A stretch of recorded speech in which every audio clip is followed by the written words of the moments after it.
기후 리포트. 오늘은 어떤 소식일까요? 아주 먼 곳입니다. 남아프리카의 짐바브웨 소식을 전해드릴까 합니다. 짐바브웨 하면은 코끼리 왕국으로 알려진 나라입니다. 그렇죠. 예, 전 국토에 살고 있는 코끼리가 10만 마리. 10만 마리. 예, 어마어마한 거죠. 그러니까 태국 하면은 보통 코끼리 왕국이다 이렇게 하시잖아요. 네. 태국 전역에 코끼리가 4천 마리거든요. 아. 그 짐바브웨 코끼리가 얼마나 거의 거대하고 25배가 더 있는 거네요. 그렇죠. 와. 태국 4천 마리 사는데 지금 코끼리 떼가 습격을 해가지고 네. 어르신이 돌아가셨다, 뭐 부녀자가 부상당했다 다쳤다. 이렇게 되니까 네. 태국 정부에서 뭐라 그러냐면은 예. 코끼리 불임 시술을 하겠다. 그래가지고 태국 사회에서 막 갑론을박이 네. 막 벌어지고 있거든요. 10만 마리가 살고 있는 짐바브웨에서는 어떤 일이 벌어지고 있는지 말씀드리도록 하겠습니다. 기후 위기로 가뭄이 길어지니까 물이 부족해지잖아요. 농사도 잘 안 되고 네. 먹을 것도 적어지고. 그러니까 사람도 물 구하기가 힘든데 코끼리들도 물이 부족한 거예요. 굶주린 코끼리 떼가 민가를 습격하거나 농장을 짓밟는 사례가 빈번해지면서 네. 이에 대해서 또 사람의 보복 사냥까지 이루어지면서 코끼리와 인간 간의 사회적 갈등 양상이 점점 커지고 있다. 네. 이게 이제 외신의 보도입니다. 지난 16일 유로뉴스가 전하고 있는 현장 소식을 그대로 잠깐 읽어보면요. 여러 세대에 걸쳐서 마을 사람들은 코끼리 떼를 쫓아내기 위해서 항아리를 두드리거나 소리를 지르거나 심지어 분유를 태워서 연기를 내왔다. 네. 하지만 가뭄이 심해지고 자원이 고갈되면서 코끼리 떼가 마을을 더 자주 습격하여 농작물과 기반 시설이 파괴되고 때로는 사람들을 다치게 하거나 죽이는 일이 빈번해졌다. 자, 이런 일들이 벌어지고 있는 이유는 지난 40년 동안 코끼리의 무차별 살처분을 금지해 왔기 때문입니다. 당연히 이제 코끼리 개체수를 보호해야겠죠. 같이 공존을 위해서. 하다 보니까 이 짐바브웨에서는 코끼리 개체수가 어마어마하게 늘어난 10만 마리까지. 예. 근데 기후 위기로 먹을 거는 줄어들었어. 이렇게 되니까 인간과 코끼리 간의 갈등이 더 심해지고 있는 겁니다. 네. 최근에는 어떤 일도 벌어졌냐면은 코끼리, 사자, 하이에나 등 야생동물과 인간 간의 충돌이 극심해지면서 남아프리카 국가들에서 18명이 사망을 했고 그래서 공원에서도 문제 동물 158마리를 죽여야 됐다. 이런 것을 유로뉴스가 전하고 있습니다. 네. 이 문제는 어떻게 풀어야 될까요? 그러게요. 사실은 이 문제 보니까 제가 검색을 해보다 보니까 네. 논술 문제로 나오고 있더라고요. 아, 이게요? 예, 이걸 어떻게 풀어야 되느냐. 아하. 정말 동물을 보호하기 위해서 그대로 개체수를 계속 그대로 둬야 놔둬야 되느냐. 되느냐. 아니면 사람이 죽는데 이거 어떻게 하느냐.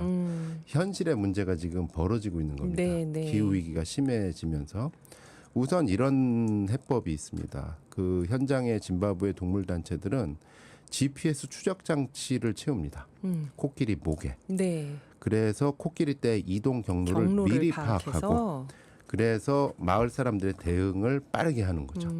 전자 대응 미리 시스템이죠. 피하는 건가요? 그렇죠. 코끼리 떼가 이리로 온다 그래서 하면. 코끼리 한 마리한테 목에다가 GPS 추적 장치를 채운 다음에 네. 이거로 이제 위성으로 계속 보고 있다가 예를 들어서 코끼리 무리가 짐바브웨 황게 국립공원 근처 어느 마을로 향하고 있다. 이러면 컴퓨터에서 경보가 울립니다. 네. 그러면 이제 동물단체 지역 관리자가 즉시 행동에 나서는 거예요. 이 연락을 하는데 문제는 그 동네는 전화나 네트워크에 접속할 수가 없어서 자전거를 타고 막 달려간다. 아이고. 그래가지고 막 동네방네 경고를 게시하는데 마을 사람들이 고맙다고 네. 이제 고기나 농작물을 선물하기도 한대요. 우리 마을 지켜줘서 그래도 네. 미리 할 수 있었다. 근데 이제 한계가 있을 거 아니에요. 그렇죠. 이런 식으로 하는 게. 마을 사람들 중에 다수는 고맙다고 하면서도 더 강력한 조치를 원하고 있다고 합니다. 그러니까 코끼리 이동 경로를 보고 미리 도망가는 것 말고 달리 할 게 없다 하면 좀 무력할 것 같아요. 그래서 마을 사람들이 제안하는 게 이 짐바브웨는 제한된 수의 코끼리는 사냥을 해도 된다. 쿼터제를 하고 있거든요. 네네.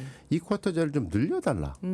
어차피 코끼리 너무 많지 않느냐. 그리고 어차피 쿼터제로 일정량은 사냥을 하는데. 예.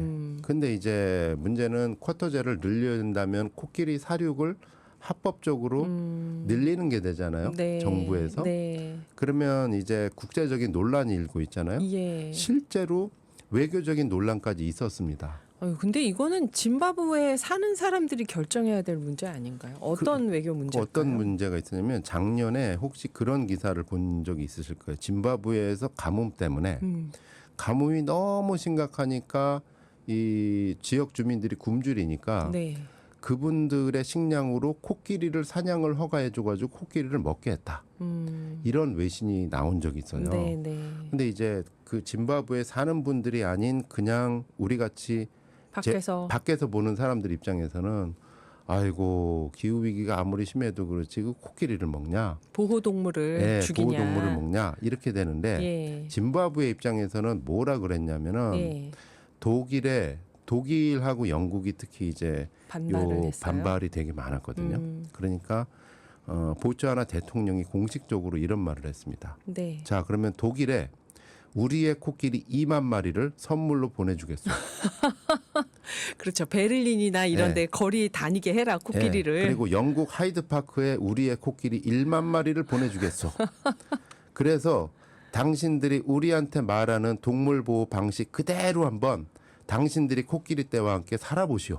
저는 보츠와나 대통령 말에 상당히 일리가 있다고 보여지는데요. 실제로 농담인가 했더니 진짜로 이런 인터뷰를 빌트지하고 했더라고요. 네. 이런 말을 했습니다. 베를린에 앉아 보츠와나의 상황에 대해 의견을 내는 건 아주 쉬운 일입니다. 그렇죠.